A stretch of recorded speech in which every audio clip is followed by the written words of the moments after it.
You've seen Django Unchained, right? Jamie Foxx nailed it. Cool, calm, and unstoppable. But here's the thing. He wasn't the first choice. Before Jamie ever put on that cowboy hat, a whole lineup of big names almost became Django. Some were close to signing on, some even auditioned, and a few? Let's just say, imagining them in that role is wild. From Will Smith to Idris Elba, Chris Tucker, and more, these are the actors who almost became Django before Jamie Foxx made history. Actor 1, Will Smith. All right, picture this.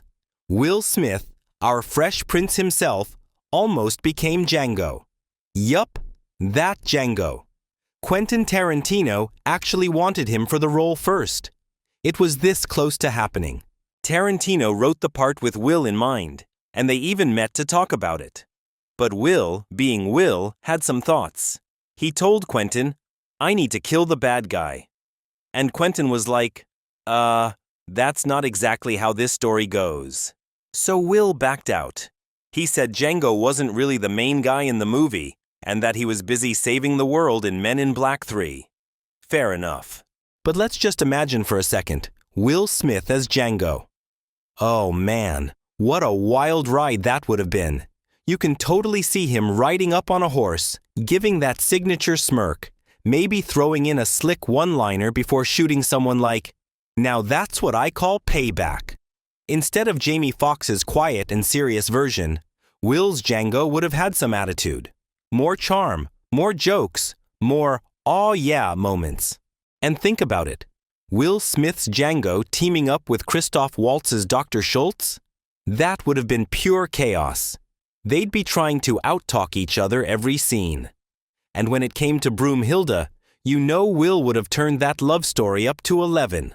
Full emotional mode, big heroic moments, slow-motion rescues, maybe even a tear or two for good measure.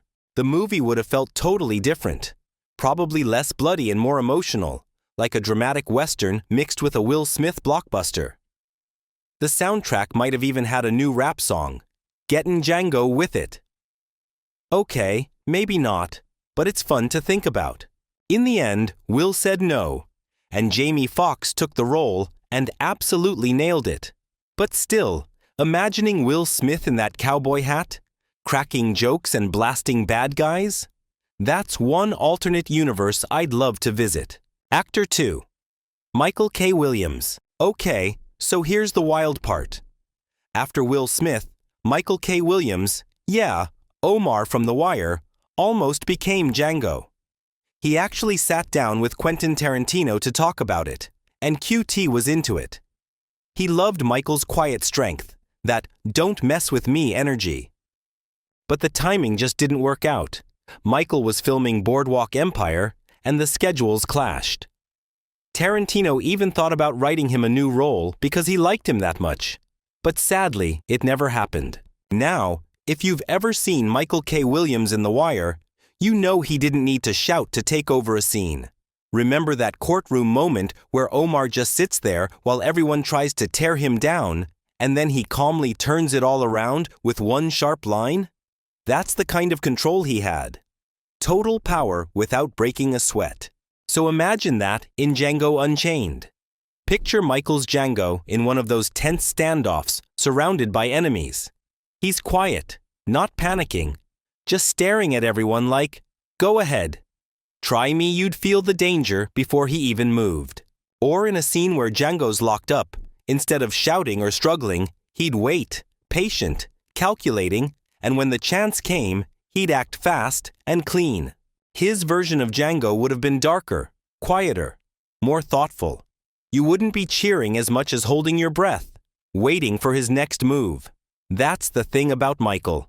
His silence spoke louder than most people's shouting. His Django would have been pure tension and soul, and honestly, that would have been amazing to watch. Actor 3, Idris Elba. Idris Elba almost became Django too. Yup, the man with the smooth British voice, the calm power, the "I run this room just by standing here" energy. Quentin Tarantino actually considered him for the role, but here's the twist. Tarantino later said he didn't cast Idris because he's British. He felt like the story of slavery and the American South needed an American actor to really ground it. Fair, but still. Imagine Idris Elba in a cowboy hat, riding across the Wild West. That would have been something else. We can play pretend, though. Imagine Idris in some of Django's most iconic scenes. In the dinner scene with Leonardo DiCaprio's character, he wouldn't be yelling or trying to prove anything. He'd just sit there, quiet. That calm Stringer Bell energy from The Wire. You know, the kind of silence that says, I could destroy you, but I'm choosing not to, yet. He'd let everyone else talk, then drop one perfectly timed line that shuts the room down. Then, in the big escape scene, picture Idris moving through the mansion like Luther chasing a criminal, steady, focused, no wasted motion. He's not just running and gunning, he's stalking, thinking, calculating, and when he strikes, it's quick, sharp, and personal. And that final showdown? Forget yelling and chaos. Idris would probably just tilt his head, say something smooth like, "You really want to do this?" And then, end of story. Even the love story with Broomhilda would feel different. He wouldn't need to say much, just one look, and you'd get it. That quiet kind of love that says everything without words. If Idris Elba had played Django, the movie would have had less noise and more power. Every scene would have felt like a slow burn. Quiet, cool, and dangerously smooth. Basically, Django meets The Wire meets James Bond. Tell me that wouldn't be a masterpiece. And hey, before we move on, hit that subscribe button, because the next one's a ride you don't want to miss. Actor 4, Chris Tucker. All right, hear me out. Chris Tucker as Django. Just picture that for a second. The man who made Rush Hour and Friday iconic, riding through the Wild West with his mile-a-minute voice and that, "Man, you gotta be kidding me," attitude. Believe it or not, Tarantino actually talked to him early on while casting Django Unchained. He was curious what Tucker's wild, funny energy would bring to the role. And honestly, that sounds like a movie I'd never skip. Because if Chris Tucker had actually been Django, we would have been watching a movie with a totally different vibe. Imagine it. He's riding into town on a horse, yelling at it to slow down, probably complaining about the heat. Then he spots a group of bad guys and goes, "Man, y'all picked the wrong day," before pulling out his gun. His Django wouldn't be quiet and serious like Jamie Foxx. He'd be loud, hilarious, and constantly running his mouth, even while he's saving the day. But that's what would make it so fun. You'd still feel his anger and his pain, but it would come with that wild energy only Chris Tucker has. He'd probably make jokes even in a gunfight, dodging bullets, laughing, talking trash. With Broomhilda, he'd be sweet in that goofy way of his, trying to impress her, but also cracking jokes to calm her down. And when the time came to fight back, you know he'd yell something ridiculous like, "Do I look like I'm playing with y'all?" before the whole place explodes. Actor 5, Tyrese Gibson. Tyrese Gibson actually auditioned for Django Unchained. Like, he didn't just talk about it, he filmed a whole audition tape. And it's intense. You can still find it online, and it's basically 6 minutes of pure emotion. He's crying, yelling, breaking down, really going for it. You can tell he wanted that role bad. But in the end, it didn't happen. Tarantino never met him in person, and while Tyrese brought the drama, Jamie Foxx just had that calm, smooth edge that matched what Tarantino wanted. So Tyrese's version stayed as a big what-if in movie history. Him as Django, not just riding horses or shooting bad guys, but really living in those smaller moments. Picture him sitting in an old dim cell, whispering to himself, "They're gonna remember me." Or sneaking through a dark hallway in Candy's mansion, lightning flashing outside while he plans his next move.